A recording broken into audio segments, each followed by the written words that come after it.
go. Tonight, many Americans are gambling. Super Bowl Sunday parties. You put a $100 bill in the bowl with 11 other people, and the Super Bowl television set is turned on. The alcohol flows. The excitement of the football game proceeds. And if you choose the right team or the right score, you win $1,000. It's just so terribly exciting. And it was like that on April the 14th, 1912 at 11:40 p.m. There were a lot of Titanic passengers drinking and gambling and partying. Right now, this building on the Upper West Side is one big Super Bowl drinking gambling party. And that's the way it was. One big ship, one big drinking, gambling, partying ship.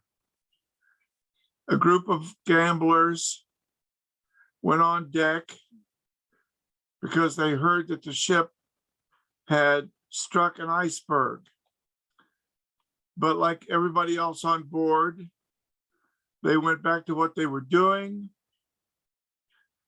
and they went back to their gambling tables because this was the unsinkable Titanic, and they thought there was no big reason to be alarmed. And, you know, those soldiers, for them, it was just another humdrum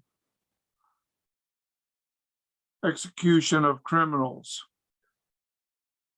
It wasn't probably the first time they had had to do that kind of duty. They didn't know that what they were doing was actually prophesied.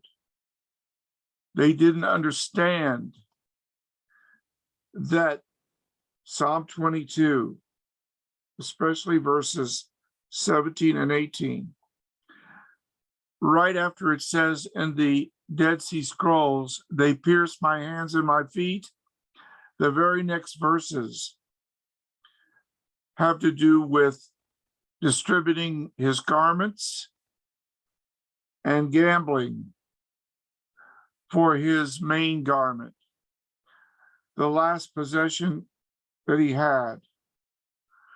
It was a priestly garment. It was sewn in one piece. They didn't want to cut it. They wanted it all for one person. So they gambled for it. They cast lots. Some people want to minimize gambling, and they start out by taking this verse, which is in all 4 of the Basuras Hageolah, and they say, well, it was sort of like drawing straws. It wasn't really gambling. And we're not really talking about the lottery or the casinos. And they try to minimize it. Meanwhile, homes are wrecked. People have divorce. There's prostitution, organized crime, and whole fortunes and lives and houses are destroyed. And they say gambling isn't a sin according to the Bible. But if it's not a sin, why would God highlight it in this way? That beyond the jeering and the unspeakable humiliation and the stripping the Lord of glory, here you have a gambling table set up. and gambling is going on. There was a philosopher named Pascal. He talked about a wager, a gamble. And if you want to know what it was, you can Google it. But the point I'm making is, right now, you're gambling with your soul. They were completely oblivious that their own salvation was actually going on right above them. There is no other name given among men. There's no other name under heaven. There's no other Pesach Korban sacrifice. There's no other Moshiach, no other mediator, no other way to God, no other truth, no other life, no other way to heaven. No one else, no other prophet has ever stood up in the graveyard. All the prophets are dead, not this one. This prophet is more than a prophet. He will preside over the judgment of the entire world. And all of these soldiers are going to have to stand before him. The one they stripped naked and humiliated. He said, Father, forgive them, for they know not what they do. These people were oblivious. But I know people who have hard eyes, and they've heard the gospel all of their life, and they should know better. And you look at their eyes, they don't have the dove eyes, the lamb eyes of a born-again believer. They have the hard, almost ironic looking kind of snake eyes or sneering eyes, or ribald looking hard eyes. And they look at you with those ribald hard eyes, and they have never gone beyond this. In other words, they've been in the house of God. Maybe they even sang in the house of God. Maybe they even sang solos in the house of God. Maybe they had a music ministry at one time. Maybe they had other ministries at one time. Maybe they've gone to the house of God hundreds and hundreds of times over many, many years. Now they're old, and the eyes are still hard.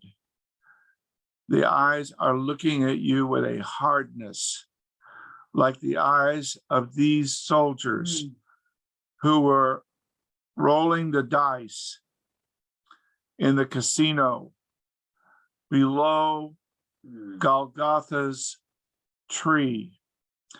And, you know, there was a congressional hearing in Washington, D.C. after the sinking of the Titanic, way back in the 1912 year. They finally presided in Congress, and witness after witness came before the senators to speak. And finally, it was not the first officer, you know, the captain, because he had gone down with the ship. It was not the second officer, it was the third officer of the Titanic. He raised his right hand and testified. One of the senators asked him a very strange question. And we really don't know why he would ask such a question, but he did. He said, Mr. Pittman, can you describe the screams as the ship went down? In other words, the screams of the gamblers who were drinking and gambling and partying like they are right now with the Super Bowl Sunday parties and gambling regarding the football game, doing the sports gambling and drinking and partying.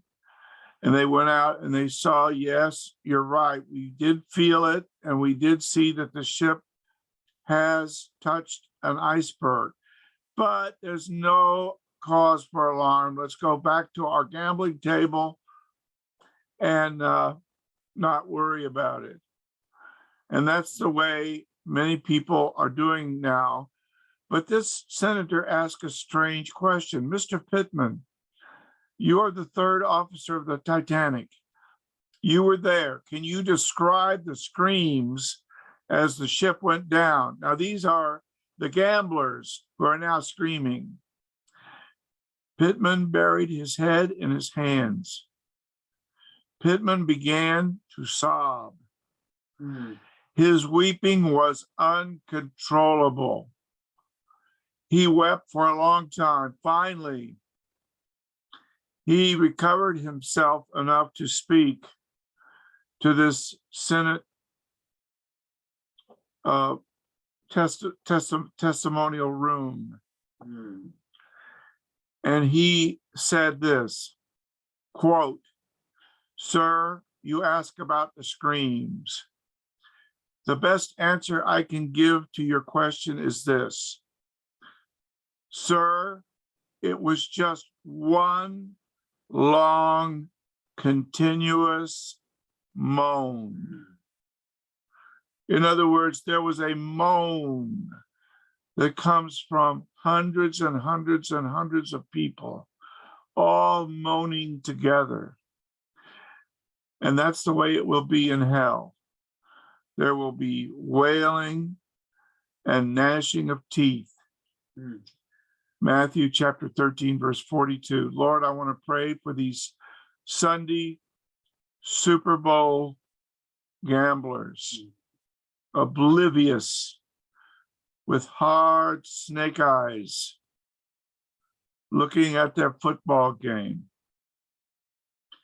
gambling, drinking, partying, not realizing that they're only rearranging deck chairs on the deck of the Titanic. Yes. That their life will soon go down to the pit.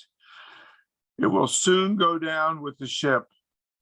And oh God, I want to pray that somebody will wake up, that somebody will get saved, that somebody's hard eyes, hard, ironic looking, ribald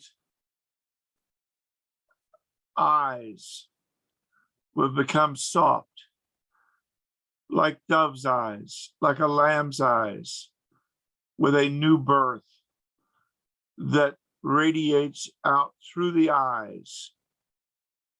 And we will see that God has touched a soul, and they are now looking at the Lord, and he is calling them for an upward call, not to go down, but to go up. Yes. And oh God, we pray this for America. We pray this for the millennials. For the We teenagers. pray for the people in this room, and we pray for all young people and old people and middle-aged people all over America. And we pray this, Lord, that you will do this, that you will bring a revival. And oh God, forgive us. Forgive us. They know not what they do. Yes, that's true, Lord. Forgive us because we know not what we do. And oh God, we ask you to forgive us today, and we'll give